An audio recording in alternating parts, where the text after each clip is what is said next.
Hey, what's up? I'm Sam. I'm Lucas. We're from Paradise Fears, and you're watching Best Coast. West Coast.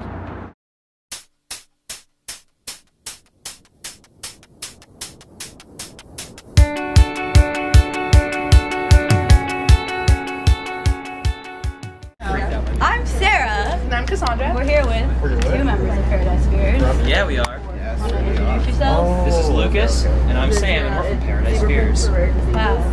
Okay. Moving on. So the last time we interviewed you, it was Sam and Cole, and it was at Fridays Forever Tour like 2 years ago. You guys were about to announce the all-time low tour.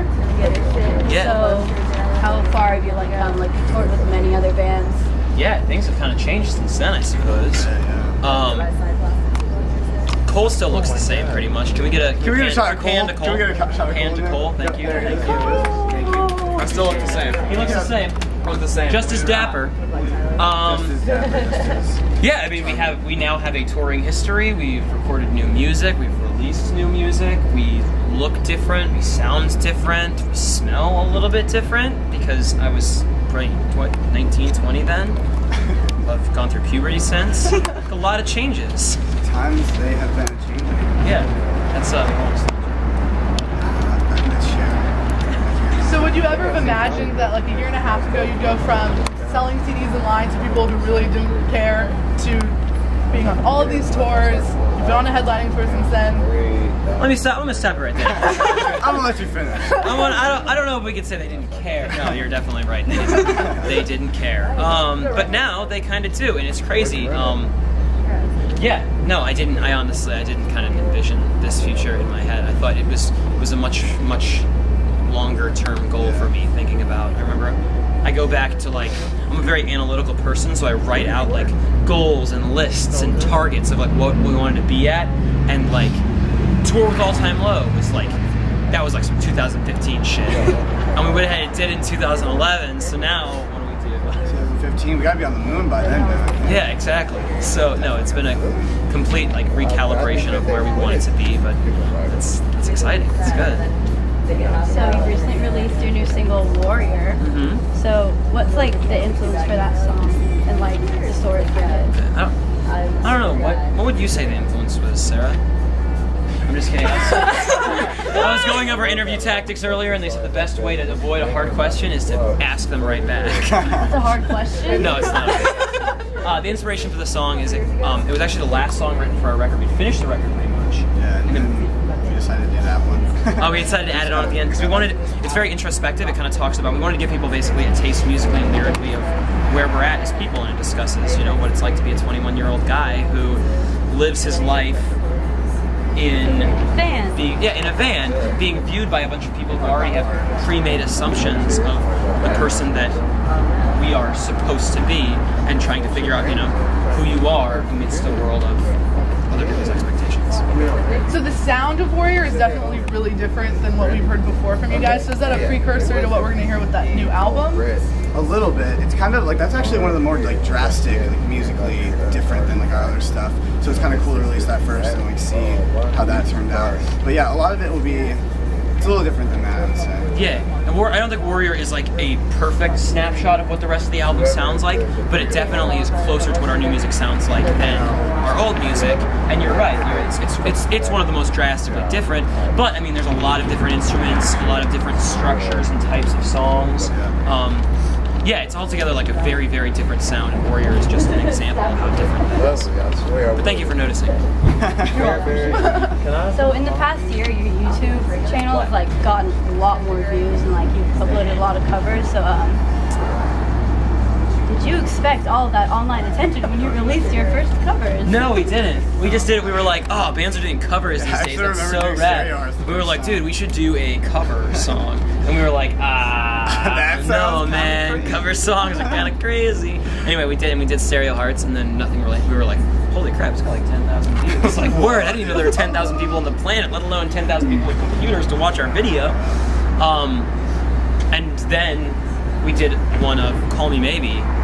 Again, we were just kind of like, we're bored and we're at the studio, let's do a cover song. And then Call Me Maybe, they kind of took off for us pretty well. And then we did Payphone, and that did pretty well too. So then at that point we were like, maybe we should make this a more consistent thing. And good choice. yeah, it's definitely, you know, we got a couple subscribers now. Just a few. People are hitting that. Yeah. Upload views. Yeah. So this is the first tour that you guys have been involved on the VIP ticket. So is this giving you like ideas for a possible VIP ticket for like a next headliner or something you would do in the future? Yeah, I mean, I'll be honest, I have very mixed feelings about VIP. I think it's cool to give people like an extra added on thing and like a level of ticket. I think that's I think with anything you're selling, like giving people levels of products to invest in is like really, really cool. And I definitely like meeting people at shows. But I'm more into, I think it's cool we get to do the acoustic thing on this. I think if we were to do a headliner, we would go further along kind of like musically and less in like the meet and greet sense. Like it would be, I don't want people paying for a meet and greet so much as I would if they I don't feel like I'm worth that much money. Exactly. I would not pay money to hang out with me. Yeah, That's all I'm saying.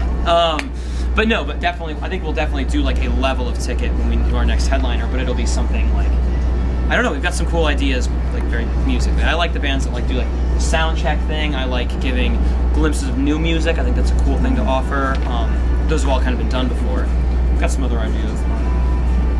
Up this little sleeve of mine. Oh, a little our lawyers won't let us tell everything, but. Thank you for that look, by the way. Necessary. Yeah, sorry about busting out those guns. So, what's the hardest part about being on tour? Interviews with girls in denim shirts. Sorry, guys. No, it lacks consistency. I don't think until you're on tour you realize how much you miss being able to sleep in the same bed or see the same people or develop relationships and stuff like that. It's hard being in a different place. Everything is, to quote Fight Club, everything is single serving. We live single serving lives on tour. What about you, Lucas? You didn't answer. I would agree with that. Yeah, I just felt like traveling takes a toll on you kind of at a certain point, but like, it's fun. I think the pros outweigh the cons, definitely. Oh, certainly. Yeah. We're just focusing on the cons for this question. Yeah, this is a very rather negative question. Yeah. I guess we'll answer it. How very denim of it. Yeah. Hey man, whoa. Oh.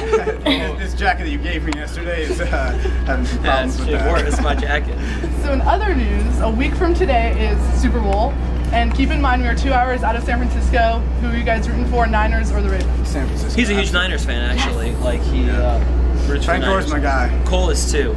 I don't know, I'm going to be torn. Because our sound guy's from Baltimore, so like... So he's going to lose. Oh, absolutely. Yeah. Go football. I'll be rooting for good sportsmanship. Okay, fair enough. So when we talked to Sam and Cole a couple years ago, you guys threw Marcus under the bus saying he was the biggest flirt of the band, but has that changed since then? Would you like to throw someone else under the bus, Sam? I'm going to switch Sam's previous answer to Jordan. Jordan Merritt. Okay. Jordan's definitely become the biggest flirt. But I will defend my answer. At that time, Marcus was. Now it's definitely Jordan. Oh,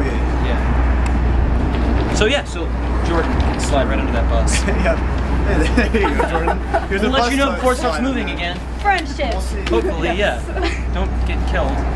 You play guitar good. Watch your hands. You're a good friend. You need those fingers. So since we're on the West Coast and it's Best Coast, West Coast, what's your favorite thing about the West Coast? Besides San Francisco. I hate that we're in Northern California because I'm going to go ahead and say Southern California. Yeah, we live in Studio City now, so NoCal. there's like a lot of best things about California because it's our home. That's where we're finding our consistency now. Yeah. So It's great. yeah, Southern California. I love San Francisco though. It's good. I really do.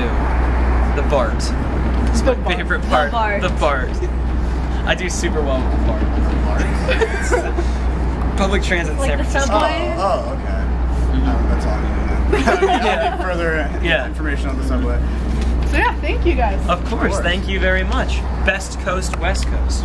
West Coast, Best Coast. Also Best Coast, East Coast. All Least coasts. coast, east coast. All coasts, even coasts. Yeah. Every coast, love every coast. You know? Equality coasts. Is what we're trying to say. That's what we're pushing. That's the message we've been promoting. We're Paradise Fears. We believe all coasts should be able to stand equal to each other. Farewell. Thank you. Reporter punches out Sam Miller. Literally can't. I'll do it. Okay, one more time. It was 2 punches. No. Oh, there it was. It was actually Fuck! Are you okay? Hey, whoa, I need you back. Was there multi-camera angle? Yeah. Okay, when we shift subjects, can we switch to the other camera? I'm gonna end every statement like a reporter, like, and that's how we felt about that particular album. But like, you can't talk a lot. Moving on.